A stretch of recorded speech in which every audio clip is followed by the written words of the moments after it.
কিরে, অনেক দিন তো তুই আমায় রক্ত দিসনি। আর কতদিন আমি অপেক্ষা করব? আমি কতদিন ভালো করে খাইনি।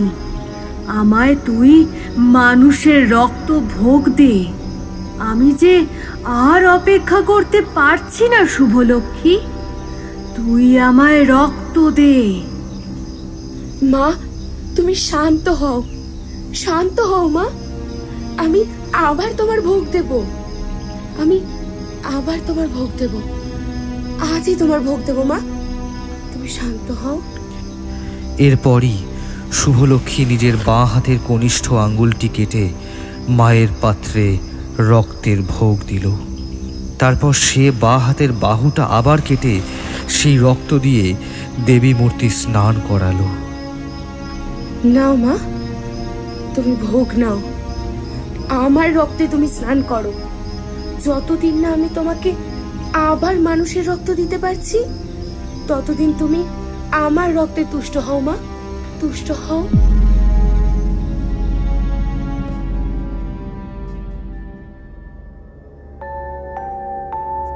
নমস্কার, গল্পকথা ও কাহিনীতে আপনাদের স্বাগত। আমাদের আজকের গল্প প্রিয়া ঘোষের লেখা দেউরাঘাটির কৈকাটা অপদেবী।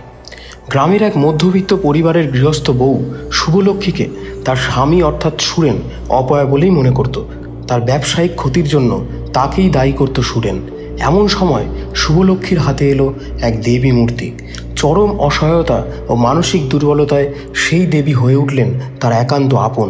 কিন্তু শুভলক্ষ্মী কি পারবে সেই আপনজনের মূল্য শোধ করতে? শুরু হচ্ছে আজকের গল্প দেউরাঘাটির কৈকাটা অপদেবী।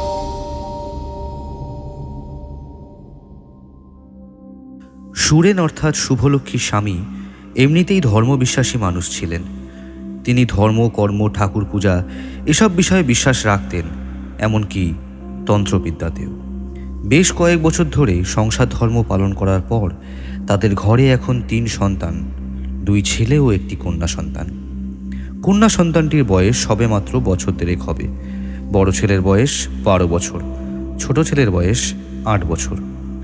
সেদিন সে কাজ থেকে ফেরবার সময় গ্রামের হাটে একটি কাঠ চাপা ফুলের গাছ দেখে তার বেশ পছন্দ হয়। সে সেটা বাড়িতে নিয়ে আসে। তার কাজের সূত্রে তাকে অনেক ভোরবেলাতেই বেরিয়ে যেতে হয়। তাই সে ওই গাছটি মাটিতে পুঁতবার সময় না পাওয়ায় তার স্ত্রী শুভলক্ষ্মীকে বলে যেন গাছটি সঠিক সময়ে সে মাটিতে পুঁতে দেয়। এত বছরে শুভলক্ষ্মী অনেকটাই পরিবারে ধাতস্থ হয়েছে। তার সেই পুরনো অপয়া তকমাটা ততদিনে সবাই ভুলতেই বসেছে। এখন সে অনেকটাই কর্মদক্ষ গিন্নি। সে তার স্বামীর কথা মতো সেদিন অর্থাৎ এক মঙ্গলবারের সকালে কাঠচাপা গাছটিকে পুঁতবার জন্য বাড়ির পিছন দিকের বাঁশবাগানের পাশে একটি পরিষ্কার জায়গা দেখে মাটি খুঁড়তে শুরু করলো। কিন্তু সে মাটি খুঁড়তে খুঁড়তে খেয়াল করল সে যে জায়গায় গাছটি পুঁতবার জন্য সে খুঁড়তে চাইছে সেখানের মাটি আলগা হতে চাইছে না। আর বারংবার সে যতবারই খোঁড়ার চেষ্টা করছে সেখানে একটি অদ্ভুত ধরনের শব্দ তৈরি হচ্ছে। অনেকটা লোহার ওপর কোনো বস্তু আঘাত করলে যেমনটা আওয়াজ হয় ঠিক তেমনটাই। শুভলক্ষ্মী বুঝতে পারল না এমন কেন হচ্ছে। সে আরও জোরে মাটি খুঁড়তে শুরু করলো। একসময় সে লক্ষ্য করল মাটির আড়ালে কিছু একটা যেন উকি দিচ্ছে। সে মাটি আলগা করতে বেশ অবাক হয়ে গেল। সে দেখল একটি লোহার মূর্তিতে সে এতক্ষণ আঘাত করছিল, যার জন্যই মাটি থেকে এমন আওয়াজ আসছিল। কিন্তু এটা কিছুতেই বুঝতে পারল না এই লোহার মূর্তি কোথা থেকে আসলো। আর অদ্ভুত ব্যাপার, এই লোহার মূর্তিটি কোন দেবী মূর্তি সেটা সে বুঝেই উঠতে পারল না। এ কি অদ্ভুত ঘটনা! মাটি খুঁড়তেই এ কোন দেবী বেরিয়ে আসলো? আমাদের ধর্মে তো আগে এমন কোনো দেবী আমি দেখিনি। নিজেই এসব কথা বিড়বিড় করতে থাকলো সে। এই দেবীর অদ্ভুত রূপ। দেবীর 6টি হাত, একটি হাতে রুদ্রাক্ষের মালা, একটি হাতে একটি পাত্র, অপর একটি হাতে তলোয়ার, বাকি 3টি হাতে নরমুণ্ড ঝুলছে। দেবী মায়ের মাথায় প্রকাণ্ড একটা জট, যা তার পা অবধি বিস্তার করেছে। মায়ের পরনে শুধুমাত্র লজ্জা নিবারণকারী বস্ত্র, গলায় জবা ফুলের মালা। দেবীর এই অদ্ভুত রূপ দেখে শুভলক্ষ্মী বেশ হতবাকী হল। সে সেই মূর্তিটি সেখানে এড়িয়ে ফেলে যেতেও পারল না। তাই সে মায়ের মূর্তিটি আঁচলে জড়িয়ে বাড়িতে ফিরে আসলো। সে ঠিক করল সুরেন বাড়িতে এলে তাকে জানাবে। যথারীতি রাত্রে সুরেন বাড়িতে এলে শুভলক্ষ্মী সবটাই তাকে জানালো এবং মূর্তিটি তাকে দেখালো। ওগো, এ বোধ হয় কালী মায়ের অন্য কোনো রূপ হবে। দেখছ না, গলায় জবা ফুলের মালা, হাতে নরম মুন্ড ঝুলছে। কিন্তু শুভলক্ষ্মী, এ তো কোনো গৃহস্থ বাড়ির পূজিত কোনো দেবী বলে আমার মনে হচ্ছে না। আর এইভাবে কোনো অজানা দেবী মূর্তি বাড়িতে না রাখাই ভালো। তুমি বরং একটা কাজ করো, কাল সকালে আমাদের পুকুরে গিয়ে এই দেবী মূর্তিটি ভাসান দিয়ে এসো। কিন্তু মা নিজে বাড়িতে এসেছেন, সেখানে মাকে প্রতিষ্ঠা না করে ভাসান দিয়ে আসবো, সেটা কি ঠিক হবে? কিন্তু এইভাবে কোনো অজানা দেবী মূর্তিকে বাড়িতে প্রতিষ্ঠা করলে বিপদ আসতে পারে। তার থেকে ভাসান দেওয়াটাই শ্রেষ্ঠ কাজ হবে। আমরা তো ঠিক করে বুঝতেও পারছি না যে কোন দেবী মূর্তি। শুভলক্ষ্মী ও কথা আর বাড়ালো না। সুরেনের কথা মতো সে ঠিক করল কাল সকালে গিয়ে এই দেবী মূর্তি পুকুরের জলে ভাসান দিয়ে আসবে। কিন্তু তারপরেই ঘটল এক আশ্চর্য ঘটনা। যথারীতি তারা রাতের খাবার শেষ করে ঘুমিয়ে পড়ল।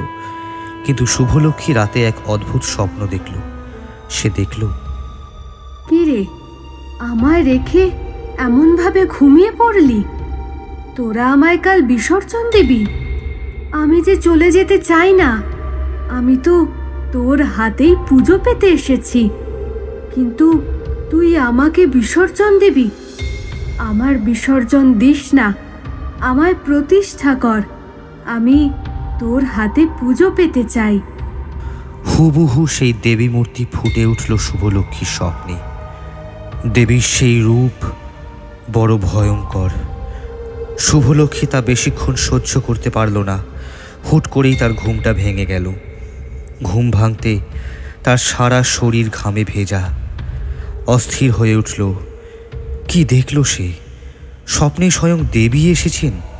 সে তার হাতেই পুজো পেতে চায়। তার কাছে যেন সব কিছুই কেমন ওলট পালট লাগলো। এ আমি কি দেখলাম? স্বয়ং দেবী এসেছেন আমাকে জানাতে।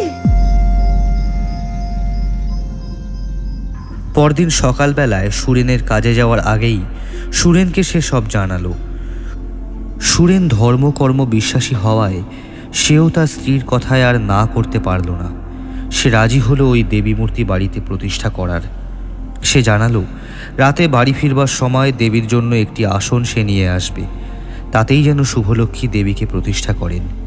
এই বলে সুরেন কাজে বেরিয়ে পড়ল। সারাদিন শুভলক্ষ্মীর মনে এটাই ঘুরতে থাকলো, মাকে সে কিভাবে প্রতিষ্ঠা করবে। কারণ এই দেবীর কোনো নিয়মকানুনই তো তার জানা নেই। সে ঠিক করলো সে তার নিজের মতো করে দেবীকে প্রতিষ্ঠা করবে। রাতে সুরেন ওই দেবীর জন্য একটি আসন নিয়ে আসলো। শুভলক্ষ্মী ও সুরেন মিলে ঠিক করলো সামনের শনিবারই দেবীকে তারা বাড়িতে প্রতিষ্ঠা করবে। সেদিন বেশ একটা ভালো দিন, তাই তারা ওই দিনটি নির্বাচন করলেন। শনিবার সকালবেলায় শুদ্ধ বস্ত্রে দেবী মূর্তিকে জবা ফুলের শয্যায় সজ্জিত করে শুভলক্ষ্মী দেবীকে আসনে প্রতিষ্ঠা করল। এরপর এমনইভাবে তাদের দিন কাটছিল। শুভলক্ষ্মী ও দেবীকে সাধ্যমতো প্রসাদ দিত। কিন্তু হঠাৎ এলো এক অমাবস্যা। শুভলক্ষ্মী সন্ধ্যাবেলার স্নান সেরে শুদ্ধ বস্ত্রতে দেবীকে পুজো দিতে বসেছে। যেই দেবীকে ভোগ নিবেদন করতে যাবে এমন সময় তার হাত থেকে ভোগের থালাটা পড়ে গেল। সে বেশ ভয় পেয়ে গেল। তার হাত থেকে হঠাৎ এমনভাবে ভোগের থালা পড়ে গেল কেন? দেবী কি রুষ্ট হলেন কোনো কারণে? সে এই চিন্তাতেই মগ্ন। এমন সময়ে সে ওই লোহার মূর্তি থেকে হালকা কালো রঙের আভা বেরোতে দেখল। সে অবাক হয়ে গেল, এই কালো রঙের আভা মূর্তি থেকে বেরোচ্ছে কিভাবে? সে এক দৃষ্টে মূর্তির দিকে তাকিয়ে রইল। পাশের বাঁশবাগান থেকে তখন শেয়ালের ডাক ভেসে আসছে। তার মাথাটাও যেন কেমন ঝিমঝিম করছে। হঠাৎ শুভলক্ষ্মী শুনতে পেল দেবী কণ্ঠ।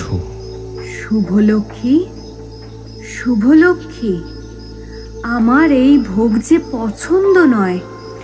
দেবীর এই চেনা কণ্ঠ শুনে শুভলক্ষ্মী অবাক হয়ে মূর্তির দিকে তাকিয়ে বলল, মা, মা, তুমি আবার আমায় দেখা দিলে। আমি আবার তোমার দর্শন পেলাম।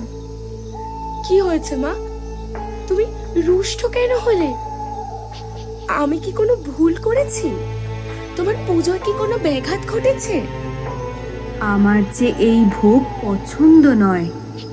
তবে মা, তুমি কি খেতে চাও আমায় বলো। আমি সর্বান্তকরণ চেষ্টা করব তোমাকে সেটা খাওয়াতে। আমার যে রক্ত চাই, রক্ত, মানুষের রক্ত। আমার যে খুব পিপাসা পেয়েছে। আমার প্রতিষ্ঠা করেছিস অথচ আমায় অভুক্ত রাখবি? আমায় রক্ত এনে দে। দেবীর এমন কথায় শুভলক্ষ্মী খুব ঘাবড়ে গেল। সে বলল, এ তুমি কি চাইছো মা আমার কাছে? মানুষের রক্ত? সেটা কি করে সম্ভব? না মা, তুমি আমায় ক্ষমা করো। এ আমার দ্বারা সম্ভব নয়। আমায় প্রতিষ্ঠা করেছিস অথচ আমায় অভুক্ত রাখবি? তা কখনোই সম্ভব নয়। আমাকে তো তোকে ভোগ নিবেদন করতেই হবে। মানুষের রক্ত, মানুষের রক্ত চাই। মানুষের রক্ত, মানুষের রক্ত চাই।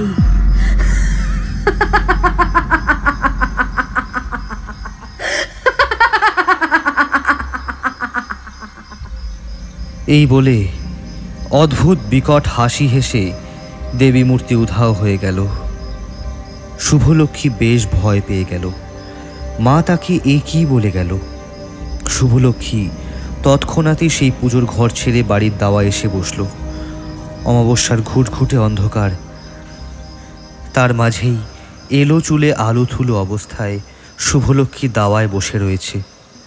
তার দুই ছেলে এসে মাকে অনেকবার ডেকে গেছে, কিন্তু সে সাড়া দেয়নি। হঠাৎ সে দাওয়া থেকে উঠে ছেলেরা যে ঘরে রয়েছে সে ঘরে গেল। সেখানে পাড়ার একটি বাচ্চা তার দুই ছেলের সঙ্গে খেলা করছিল। ছেলেটি সন্ধ্যাবেলা নাগাদ এ বাড়িতে এসেছে। শুভলক্ষ্মীর বড় ছেলের বন্ধু সে। বয়স 12-13 হবে। শুভলক্ষ্মী ওই আলুথুলো অবস্থায় ঘরে ঢুকে পাড়ার ওই ছেলেটি অর্থাৎ অয়নকে ডাকল। বাবা অয়ন, এদিকে আয় তো। আমার তোর সাথে একটু দরকার আছে। অয়ন কাকিমার কথা শুনে ঘর থেকে বেরিয়ে এলো, কিন্তু শুভলক্ষ্মীর বড় ছেলে অর্থাৎ নরেনের আজ মায়ের ডাকটা কেমন যেন অদ্ভুত লাগলো। বেশ গম্ভীর, আবার মায়ের রূপও যেন অন্যরকম, যেন এ তাদের মাই নয়। কিন্তু সে অতটা পাত্তা দিল না। শুভলক্ষ্মী অয়নকে পুজোর ঘরে ঢুকিয়ে দরজার ছিটকিনি লাগিয়ে দিল। শুভলক্ষ্মী অয়নকে দেবী মূর্তির সামনে বসে প্রণাম করতে বলল। অয়ন ও কাকিমার কথা শুনে দেবী মূর্তিকে প্রণাম করার জন্য বসে পড়ল। তৎক্ষণাৎ পিছন থেকে শুভলক্ষ্মী ফল কাটার বটিটা নিয়ে অয়নের গলায় এক কক বসিয়ে দিল। কি নৃশংস সেই দৃশ্য! অয়নের মুন্ডটি ছিটকে দেবীর পায়ের সামনে গিয়ে পড়ল। মুন্ডহীন দেহটি ততক্ষণে শ্বাস বায়ুর জন্য পুজোর ঘরের মেঝেতে দাপাদাপি করছে, রক্ত ফিনকি দিয়ে বেরোচ্ছে। আর শুভলক্ষ্মীর মুখে ফুটে উঠেছে এক পৈশাচিক হাসি। সে ওই মুন্ডহীন অয়নের দেহ থেকে রক্ত নিয়ে দেবীর মূর্তির পাত্রের মধ্যে কিছুটা ঢেলে দিল, আর অদ্ভুতভাবে, অমানবিকভাবে সেও অয়নের দেহ থেকে ফিনকি দিয়ে বেরোনো রক্ত নিজেও তৃপ্তির সাথে খেল।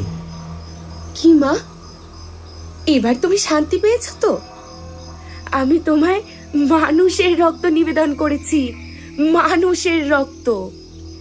এবার নিশ্চয় তুমি শান্তি পেয়েছো। মানুষের রক্ত। এই বলে শুভলক্ষ্মী একটা বিকট হাসি দিল। তার সারা শরীর রক্তে ভিজে রয়েছে।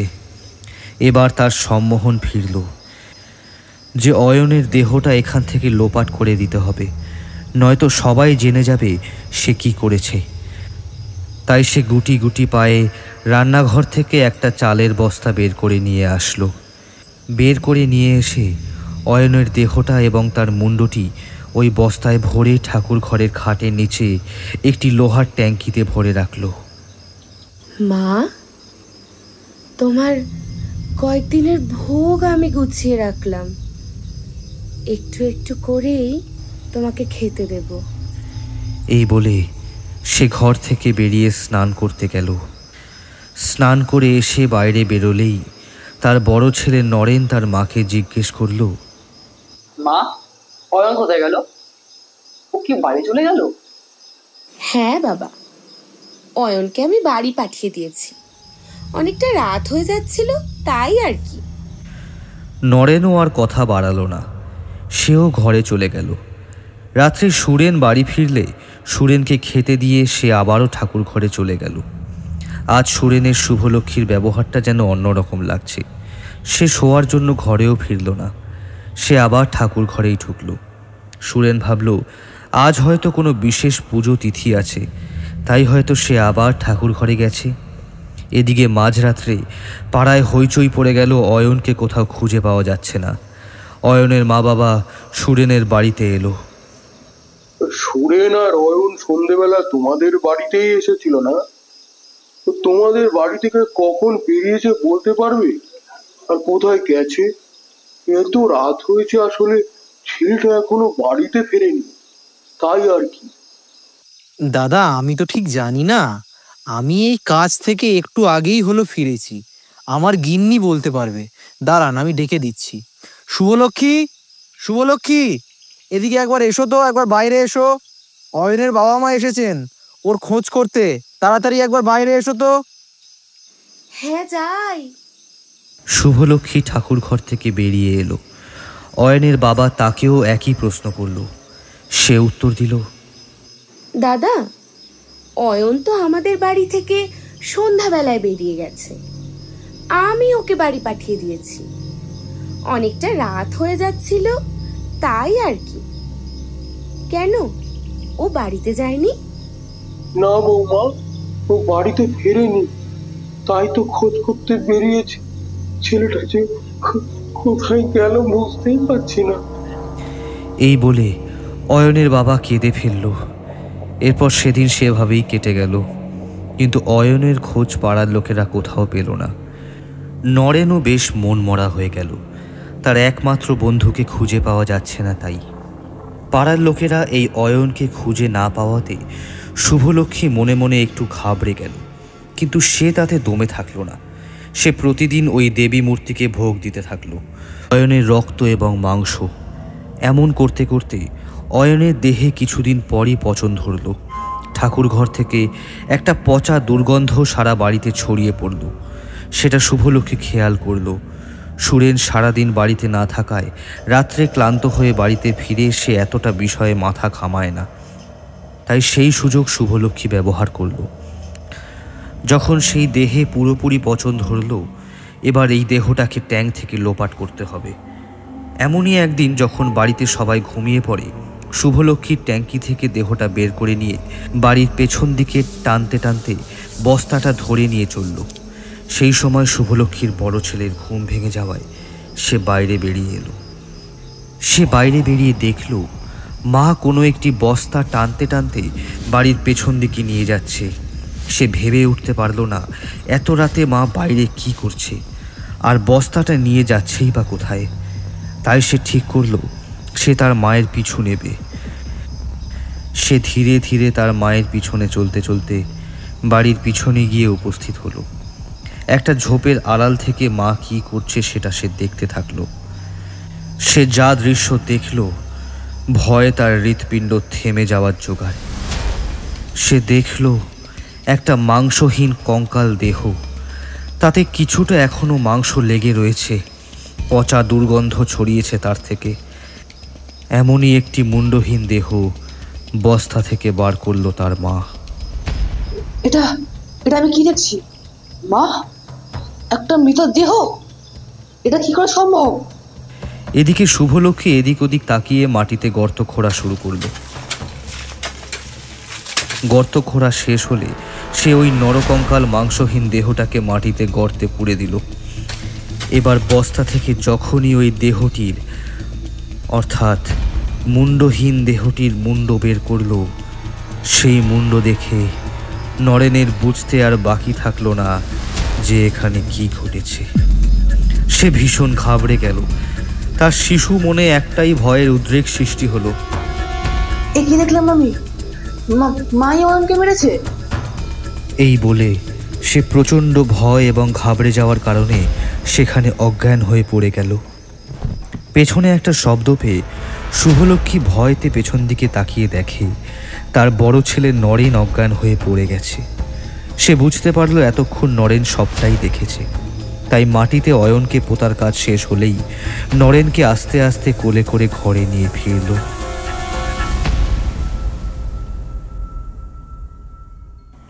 পরদিন সকালে নরেনের জ্ঞান ফিরলে সে মাকে ভীষণ ভয় পেতে শুরু করলো। তার সব কিছু যেন একটা ভয়ানক স্বপ্নের মতো মনে হলো। সে ঠিক করলো আজই তার বাবাকে সেই কথাগুলো জানাবে।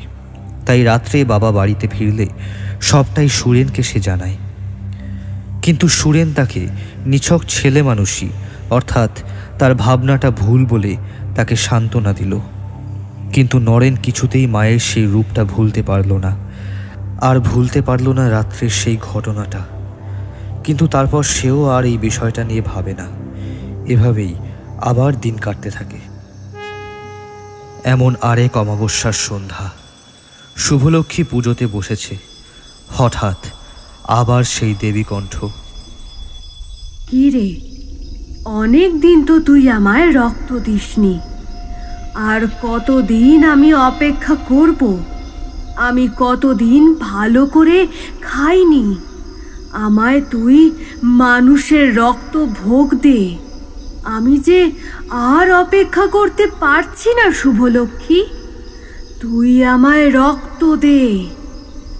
মা, তুমি শান্ত হও, শান্ত হও মা। আমি আবার তোমার ভোগ দেব। আমি আবার তোমার ভোগ দেব। আজই তোমার ভোগ দেব মা। তুমি শান্ত হও। এরপরই শুভলক্ষ্মী নিজের বাঁ হাতের কনিষ্ঠ আঙ্গুলটি কেটে মায়ের পাত্রে রক্তের ভোগ দিল। তারপর সে বাঁ হাতের বাহুটা আবার কেটে সেই রক্ত দিয়ে দেবী মূর্তি স্নান করালো। নাও মা, তুমি ভোগ নাও। আমার রক্তে তুমি স্নান করো। যতদিন না আমি তোমাকে আবার মানুষের রক্ত দিতে পারছি, ততদিন তুমি আমার রক্তে তুষ্ট হও মা, তুষ্ট হও। এরপর দেবীকে ভোগ নিবেদন করার পর শুভলক্ষ্মী ঠাকুর ঘরের দরজায় ছিটকিনি টেনে বাইরে বেরিয়ে এলো। বাইরে বেরিয়ে এসে তার কাটা জায়গাগুলোতে সে কাপড় ছিঁড়ে লাগিয়ে দিল। রাতে সুরেনকে খেতে দেওয়ার সময় সুরেন শুভলক্ষ্মীর হাতের ক্ষতগুলো দেখতে পেল। সে জিজ্ঞেস করল, শুভলক্ষ্মী, তোমার হাতে ক্ষতগুলো হলো কি করে? সকালেও তো এই ক্ষতগুলো ছিল না।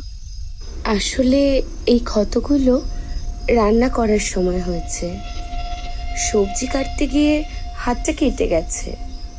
কিন্তু দু জায়গাতেই সবজি কাটতে গিয়ে কেটে গেছে। খেয়াল করে কাজ করবে তো, কি যে করো না তুমি।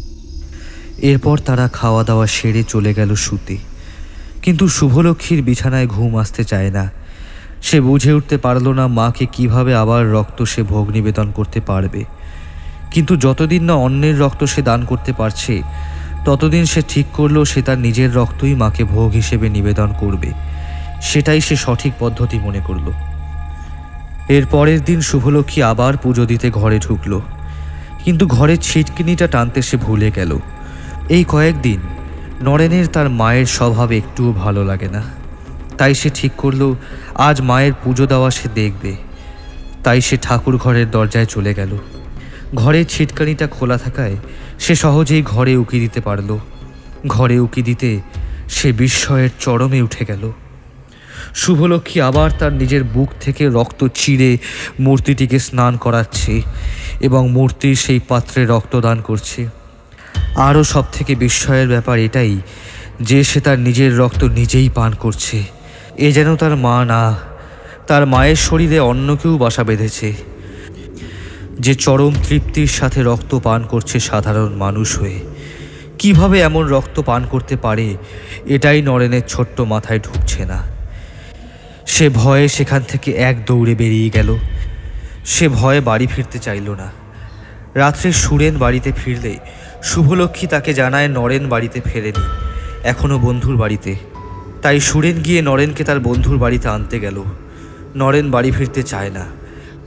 সুরেন তার কারণ জানতে চাওয়ায় নরেন তার বাবাকে সেই সব কথা জানায়।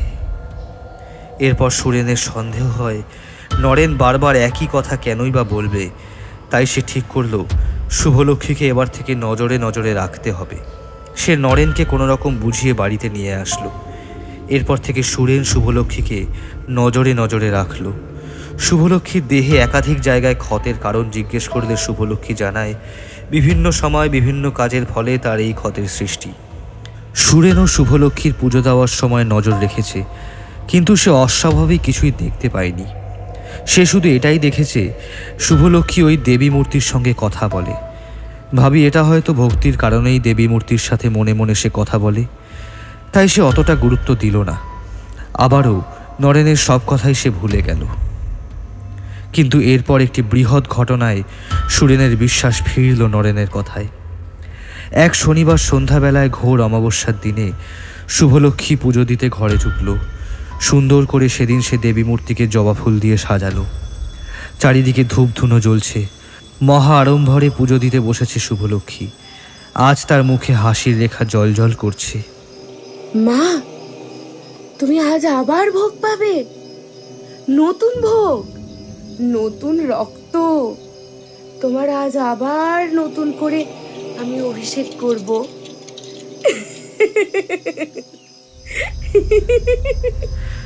উপর থেকে নরেন মায়ের এই বিকট হাসি শুনে বুঝতে পারল আজ আবার কোনো অঘটন ঘটতে চলেছে। সে কি করবে কিছুই বুঝে উঠতে পারল না। তার ছোট্ট মনটা ভয়ে কেঁপে উঠল। এবার শুভলক্ষ্মী ঠাকুর ঘর থেকে বেরিয়ে সোজা তাদের শোবার ঘরে আসলো, যেখানে তাদের বছর দেড়েকের কন্যা সন্তান বিছানায় ঘুমিয়ে রয়েছে। সে এসেই তার ঘুমন্ত কন্যাটিকে কোলে তুলে নিল আর বলতে থাকলো, মা, তোর কপাল ভালো, তুই আমার মায়ের ভোগ হিসেবে নিবেদন হবি। এই যে তোর 7 জন্মের কপাল। চল, তোর জন্য যে মা অপেক্ষা করছে। এদিকে শুভলক্ষ্মী তার মেয়েকে নিয়ে ঠাকুর ঘরে ঢুকে ঠাকুর ঘরের ছিটকানিটা আটকে দিল। ঘর থেকে ধূপধুনো সুবাস ভেসে আসছে সারা বাড়িতে, আর শোনা যাচ্ছে শুভলক্ষ্মীর কণ্ঠস্বর। আজ আমার মায়ের আবার নতুন করে অভিষেক হবে। আজ যে আমার মা আবার নতুন ভোগ পাবে। কি মা, তুমি সন্তুষ্ট তো? বলো না মা, তুমি সন্তুষ্ট? কিন্তু এমন সময় সুরেন আজ তাড়াতাড়ি বাড়িতে ফিরে আসলো তার কাজ ছেড়ে। বাড়িতে ঢুকেই কাঁসর ঘণ্টার এমন আওয়াজ পেয়ে সুরেন তাদের শোবার ঘরে গেল। আজ হয়তো কোনো বিশেষ তিথি, তাই পুজোর এত অহরহ। সুরেন সেটাই ভাবল, কিন্তু ঘরে ঢুকে অবাক হলো দুটি কারণে। প্রথম কারণ, তাদের কন্যা সন্তান অন্যদিন এমন সময় বিছানাতেই ঘুমায়, কিন্তু আজ সে সেখানে নেই। দ্বিতীয়ত, ঘরের আলমারির কোণায় নরেনকে গুটিসুটি মেরে বসে থাকতে দেখে সে অবাক হয়ে গেল। বাবা নরেন, তুই এখানে কেন বসে আছিস বাবা? উঠে আয়, এদিকে উঠে আয়। আর আর বলছি, তোর বোন কোথায় গেল? তোর বোনকে তো দেখতে পাচ্ছি না। নরেন ভয়ে ভয়ে ওখান থেকে উঠে এসে দৌড়ে এসে বাবাকে জাপটে ধরল। জাপটে ধরে সে কাঁদতে শুরু করলো। কি হয়েছে বাবা? তুই এমন করে কাঁদছিস কেন? বল বল আমায়, কি হয়েছে তোর বাবা? বল, কি হয়েছে তোর? বাবা, মা আবার। সুরেন এবার একটু চিন্তিত হয়ে বলল, মা আবার কি?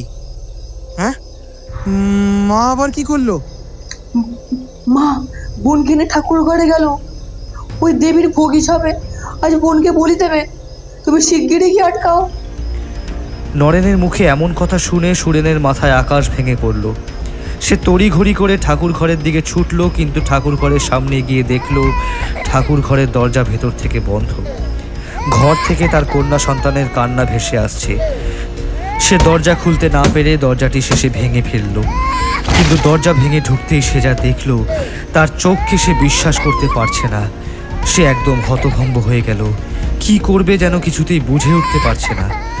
শুভলক্ষ্মী তার বছর দেড়েকের মেয়ের বাঁ হাতটি কেটে দিয়েছে ওই দেবী মূর্তিকে ভোগ দেবে বলে। অঝরে রক্ত ঝরছে ওই ছোট্ট মেয়েটির হাত থেকে। তার বাঁ হাতটি তার পাশে আলাদা হয়ে পড়ে রয়েছে। সেখান থেকে রক্ত দিয়েই ওই মূর্তিকে স্নান করাচ্ছে শুভলক্ষ্মী। আর বাচ্চাটি মেঝেতে চিৎকার করে কান্না করছে। শুভলক্ষ্মী বাচ্চাটির কান্নায় কর্ণপাত না করেই যেন এক পৈশাচিক আনন্দে মত্ত হয়ে রয়েছে। সুরেন ঘরে ঢুকেই তার মেয়েকে কোলে তুলে নিল। এ কি করছো শুভলক্ষ্মী? তুমি কি মানুষ? হ্যাঁ, এ তুমি কি করলে? তুমি তুমি কোন খেলায় মত্ত হয়ে গেছো? তুমি তুমি আমাদের এই ছোট্ট বছর দেড়েকের মেয়ের প্রাণ নিতেও তুমি উদ্যত হয়েছিলে? তোমার হাত কাঁপলো না? তার মানে তুমি কি সত্যি অপয়া? তার মানে নরেন এতদিন ঠিক কথাই বলছিল, আমি ভুল করলাম ওর কথা নেওয়ার ছেলে মানুষের কথা ভেবে। সুরেন আর কথা না বাড়িয়ে ছোট্ট মেয়েটিকে নিয়ে ছুটল হাসপাতালের দোরগোড়ায়। শুভলক্ষ্মীর সম্মোহন ফিরতেই সে জ্ঞান হারালো। হাসপাতালে গিয়ে কোনো রকমে সুরেন তার মেয়ের প্রাণ বাঁচিয়ে বাড়ি ফিরল। ডাক্তারবাবুকে সে জানিয়েছে বাচ্চাটি খেলা করতে গিয়ে ভুলবশত বটির ওপর পড়ে যাওয়ায় তার এমন দুর্ঘটনা ঘটেছে। কারণ শুভলক্ষ্মীর এই ঘটনা পাঁচকান হলে তাকে কেউ আস্ত রাখবে না, তাই সে এমনটা করতে বাধ্য হয়েছে। কারণ সে জানে শুভলক্ষ্মী ইচ্ছা করে এই ঘটনা ঘটায়নি, এ নিশ্চয়ই ওই মূর্তিরই প্রভাব। তাই সে ঠিক করলো বাড়ি ফিরে আজ ওই মূর্তি বিসর্জন সে দিয়েই ছাড়বে। কারণ তাদের সংসারে এমন অমানবিক ঘটনা এই মূর্তির ফলেই ঘটেছে, এটাই তার বিশ্বাস। তার যেমন ভাবা সেই তেমনই কাজ করলো বাড়ি ফিরে। সে শুভলক্ষ্মীর বারণকে উপেক্ষা করেই ওই মূর্তিটি পুকুরে গিয়ে বিসর্জন দিয়ে আসলো। তার ছেলে নরেনকেও বোঝালো যেন এইসব কথা কাউকে না বলে। এই মূর্তি বিসর্জনের পর শুভলক্ষ্মী কেমন যেন ভেঙে পড়েছে। সারাদিন সে যেন আনমনা হয়েই থাকে। সংসারের প্রতি তার কোনো খেয়াল নেই। মাঝে মাঝেই সে ঠাকুর ঘরে ঢোকে এবং ডুকরে ডুকরে কেঁদে ওঠে। ওই মূর্তির বিসর্জনের সপ্তম দিন সন্ধেবেলায় যখন শুভলক্ষ্মী ঠাকুর ঘরে বসে বিলাপ করছিল, তখন হঠাৎ আবার সেই চেনা কণ্ঠস্বর শুভলক্ষ্মী শুনতে পেল। কি রে শুভলক্ষ্মী, আমায় বিসর্জন দিয়ে বুঝি ভাবলি আমাকে তুই ভুলে থাকতে পারবি? আমি তোকে ছেড়ে কোথাও যাইনি, আমি এখানেই আছি। তুই খেয়াল করিসনি। তুই ভালো করে আমার আসনের দিকে তাকা। আমার শরীরের একটি অংশ এখনো তোর ঘরে বিরাজমান।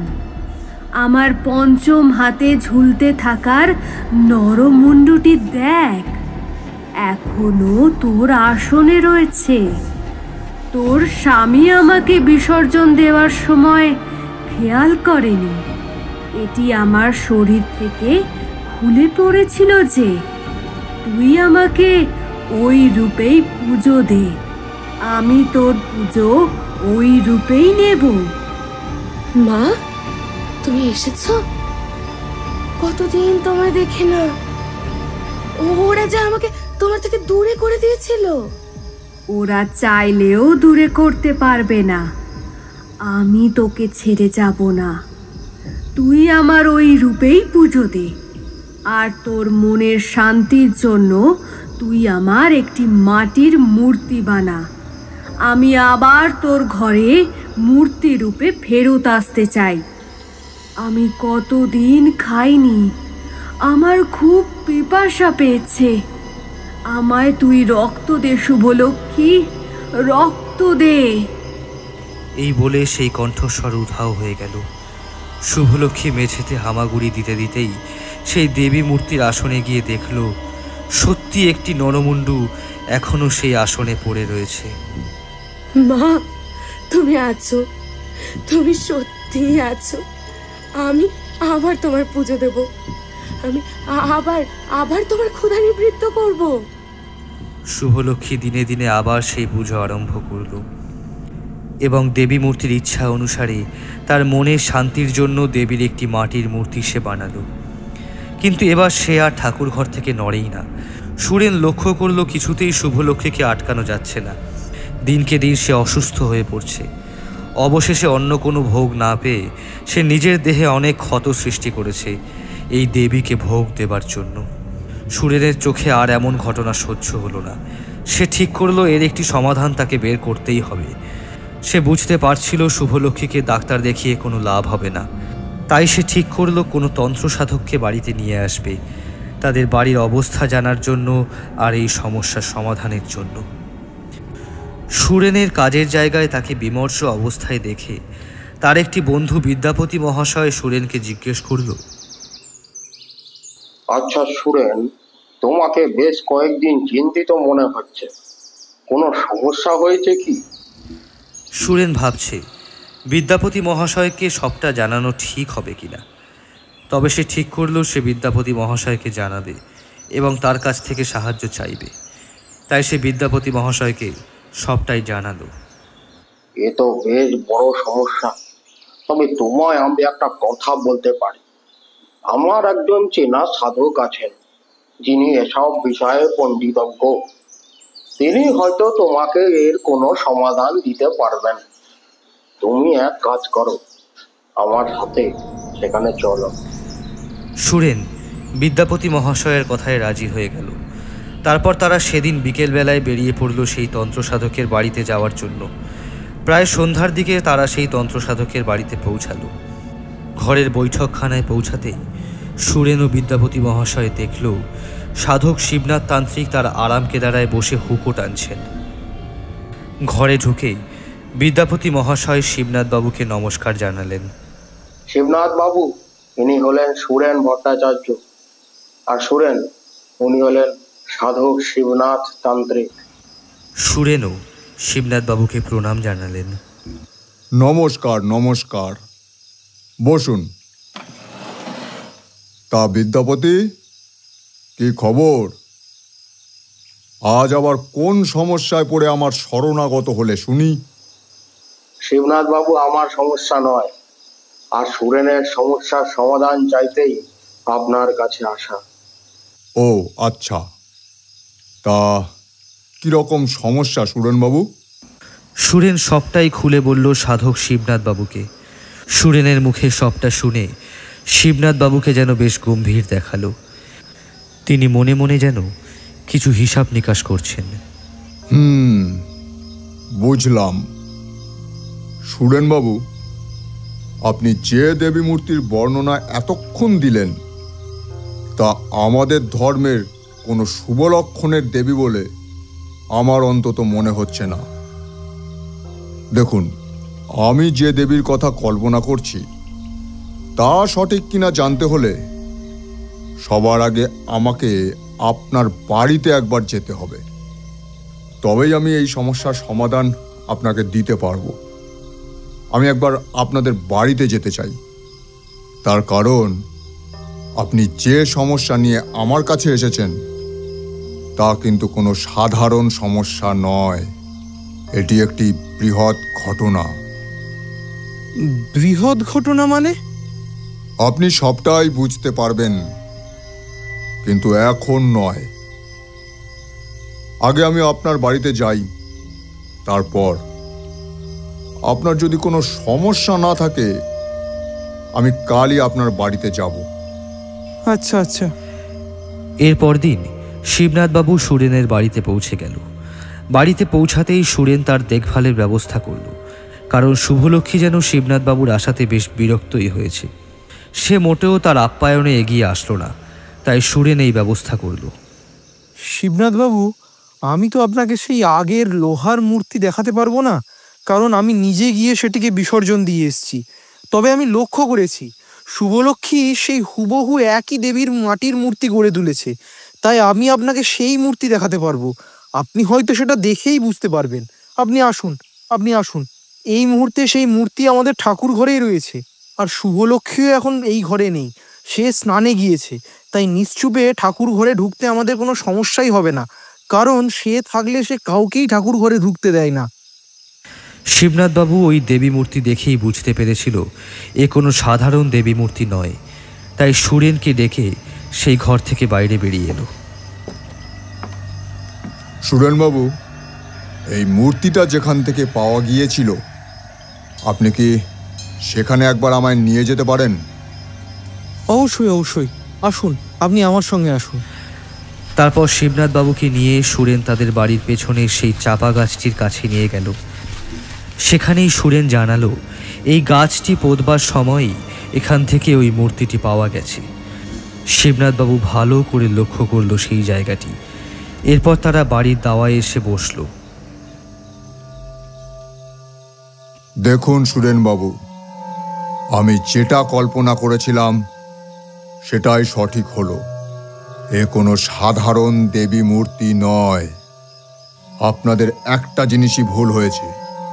এরকম অচেনা অজানা কোনো মূর্তি বাড়িতে প্রতিষ্ঠা করা আপনাদের একেবারেই উচিত হয়নি।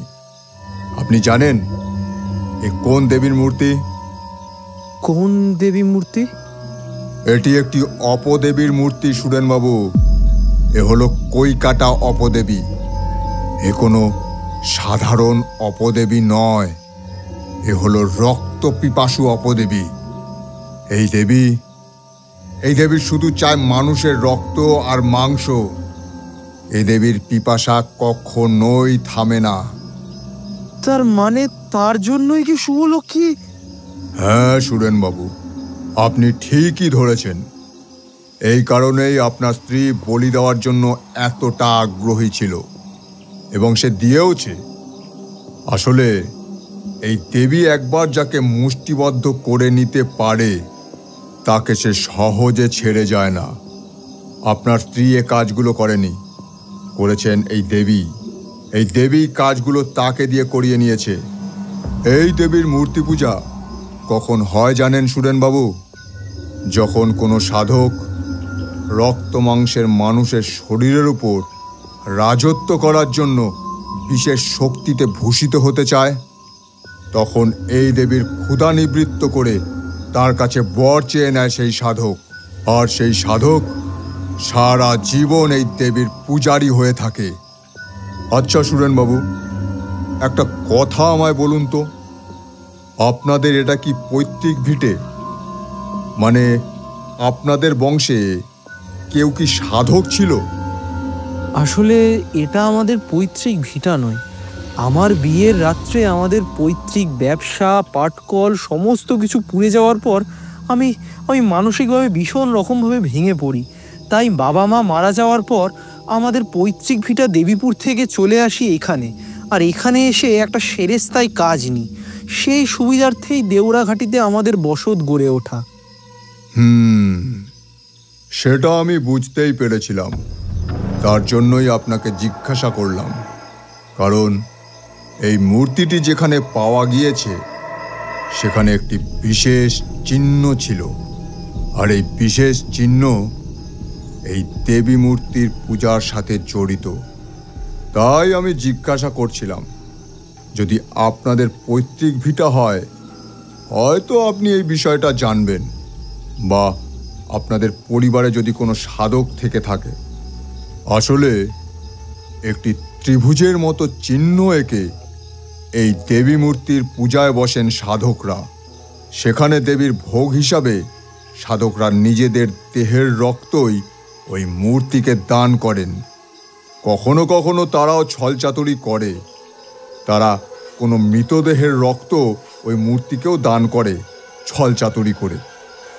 আপনাদের এই বর্তমান বসত ভিটাতে হয়তো কোনো তান্ত্রিক এই দেবীর সাধনা করেছিলেন। তিনিই হয়তো এই মূর্তিটি মাটির নিচে পুঁতে রেখেছিলেন, আর সেই মূর্তি আপনার স্ত্রী পেয়েছেন। শিবনাথবাবু, তবে এর থেকে মুক্তির উপায় কি? উপায় তো একটা আছে। এই দেবী মূর্তির প্রকোপকে ছাড়াতে হলে একটি হিরণ্যযজ্ঞ করতে হবে। হিরণ্যযজ্ঞ? অর্থাৎ? এই দেবী মূর্তিকে যখন পুরোপুরি নিঃশেষ করতে হয় তখন এই যজ্ঞ করতে হয়। এই যজ্ঞে বিশেষ বিশেষ কিছু উপাদান ব্যবহার করা হয়, সেগুলো আমাদেরকে আগেই জোগাড় করতে হবে। এ হলো কৈকাটা অপদেবীর নিঃশেষ হওয়ার যজ্ঞ, হিরণ্য যজ্ঞ। কি কি উপকরণ লাগবে আপনি আমায় বলুন, আমি সব জোগাড় করে দেব। এই দেবীর যজ্ঞের প্রধান উপকরণ হলো একটি মরা কাক, যা আমাদের ওই যজ্ঞের আগুনে আহুতি দিতে হবে। ওই পুড়ে যাওয়া কাকের হাড় আমাদের বিশেষ প্রয়োজন, কারণ আপনার স্ত্রীর শরীর থেকে ওই দেবীর প্রভাব ছাড়াতে হলে আপনার স্ত্রীর বাম হাতের কনিষ্ঠ আঙুল থেকে 3 ফোঁটা রক্ত ওই কাকের হাড় দিয়ে ফুটো করে বের করে যজ্ঞের আগুনে দিতে হবে। তারপর 2.5 হাত করে কেটে রাখা 4খানা যজ্ঞী ডুমুরের ডাল ওই যজ্ঞের আগুনে পুড়িয়ে আপনার বাড়ির 4 কোণায় পুঁতে দিতে হবে, যাতে আর কোনোদিনও ওই দেবী মূর্তির প্রভাব আপনার বাড়িতে না পড়ে। এরপর ওই মূর্তিটি যজ্ঞের আগুনে ফেলে দিতে হবে। তারপর সর্বশেষে যজ্ঞের আগুনের ছাই ঠান্ডা হলে আপনার স্ত্রীর সারা শরীরে মাখিয়ে তাকে পুকুরে নিয়ে গিয়ে এক নিঃশ্বাসে 3খানা ডুব দেওয়াতে হবে। তবেই আপনারা এই মূর্তি থেকে সারা জীবনের জন্য মুক্তি পাবেন। কিন্তু শিবনাথ বাবু, মানে শুভলক্ষ্মী কি রাজি হবে এই যজ্ঞের কাজকর্ম করতে? প্রথমে সে রাজি হবে না, যজ্ঞে বাধা দেবে, কিন্তু একবার তার শরীর থেকে রক্ত দানের পর এবং ওই যজ্ঞের আগুনে ওই মূর্তি ফেলে দেওয়ার পর আপনার স্ত্রী তার সজ্ঞানে ফিরে আসবে। তারপর আপনি বোঝালে সে বাদবাকি কাজগুলো করতেও রাজি হবে। এরপর সময় মতো সেই যজ্ঞের আয়োজন করা হলো। শিবনাথবাবু এবং সুরেন অনেক খোঁজাখুঁজির পর একটি ময়লা জায়গা থেকে মরা কাক পেল। তারপর শুরু হলো সেই যজ্ঞের আয়োজন। শিবনাথবাবু যজ্ঞে বসলেন। সুরেনের বাড়ির উঠোনে দাউ দাউ করে জ্বলছে যজ্ঞের আগুন। যজ্ঞের আগুনে কাকটি পুড়তেই শুভলক্ষ্মী ঠাকুর ঘর থেকে আলুথালুভাবে দৌড়ে ছুটে এসে রুদ্র মূর্তি ধারণ করল। এই, তুই কি করছিস? তুই এসব কি করছিস? চলে যা, চলে যা বলছি, এখান থেকে চলে যা বলছি। আমি যাব না বাড়ি থেকে, আমি কিছুতেই এ বাড়ি থেকে যাব না। সুরেন অবাক হয়ে গেল। এ তো শুভলক্ষ্মীর গলা নয়। তবে কে শুভলক্ষ্মীর দেহে বাসা বানিয়েছে? তবে কি সেই দেবী মূর্তি? ওম হেম ক্রেং ব্রেম চামুণ্ডায় নমঃ। ওম হেম ক্রেং ব্রেং চামুণ্ডায় নমঃ। ওম নমঃ। এই, তুই যাবি কিনা বল, যাবি কিনা বল শুভলক্ষ্মীর দেহ থেকে? যা যা, চলে যা বলছি, চলে যা বলছি। না, আমি যাব না। আচ্ছা, যাবি না তাহলে? যাবি না তো তুই? দেখ এবার কেমন লাগে। এই বলে শিবনাথবাবু যজ্ঞের ভেতর এক মুঠো ধুনো ঢেলে দিয়ে আরও জোরে মন্ত্রপাঠ শুরু করলো। ওম ইং ব্রিং ক্রিং চিং চামুণ্ডায় নমঃ। ওম হিং ব্রিং ক্রিং চিং চামুণ্ডায় নমঃ। এরপর শুভলক্ষ্মীর দেহ থেকে যেন একটা কালো আভা উড়ে গিয়ে ওই দেবী মূর্তির ভেতর গিয়ে ঢুকল। সাথে সাথে শুভলক্ষ্মী জ্ঞান হারিয়ে ফেলল। সুরেন তার ওপর জল ছিটিয়ে তার জ্ঞান ফিরিয়ে আনল। এরপর যজ্ঞের নিয়ম অনুসারে ওই পুড়ে যাওয়া কাকের হাড় দিয়ে শুভলক্ষ্মীর বাঁ হাতের কনিষ্ঠ আঙ্গুল থেকে 3 ফোঁটা রক্ত দান করা হলো। তারপর ওই দেবী মূর্তি আগুনে ফেলে দেওয়া হলো। তারপর একটা বিকট অদ্ভুত শব্দে ওই মূর্তি ফেটে গেল। সাথে সাথে একটা কণ্ঠস্বর শুনতে পাওয়া গেল। আমি আবার ফিরবো আমি, ছাড়বো না কাউকে। আমায় আবার ফিরে আসতে হবে। তারপর শিবনাথ বাবুর কথা মতো যজ্ঞের বাকি নিয়মগুলি সারা হলো। এরপর ভট্টাচার্য বাড়ির উপর থেকে ওই দেবী মূর্তির ছায়া সরে গেল। তারপর তারা আবার সুখে শান্তিতে দিন কাটাতে শুরু করলো। তবে শুভলক্ষ্মী তার কৃতকর্মের জন্য খুবই অনুশোচনা প্রকাশ করল।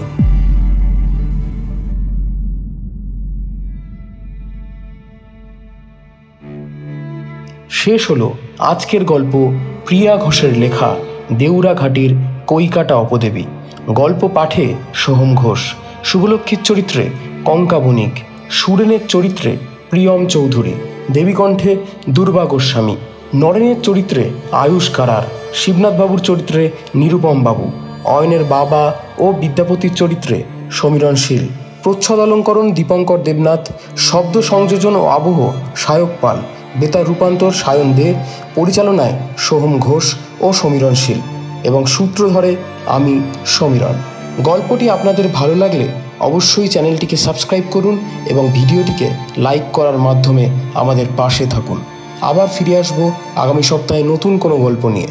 ততদিন শুনতে থাকুন গল্প, কথা ও কাহিনী।